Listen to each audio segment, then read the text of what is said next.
Welcome back to another technical deep dive here in the debug zone. Today we're tackling a big question and breaking it down with insights from other users. Hopefully this clears up some misconceptions and helps you get the answer you need. So buckle up, stay a little curious, and let's jump right in.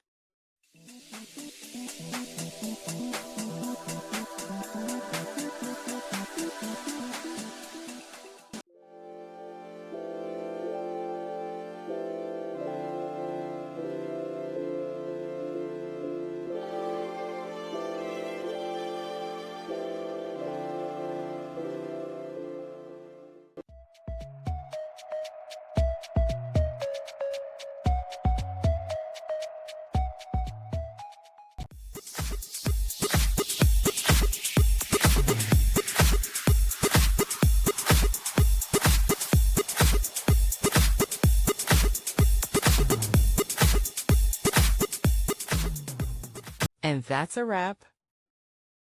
I hope you found the answer you were looking for. If you did, take a second to hit that subscribe button. It really helps out. And let me know in the comments which solution worked best for you.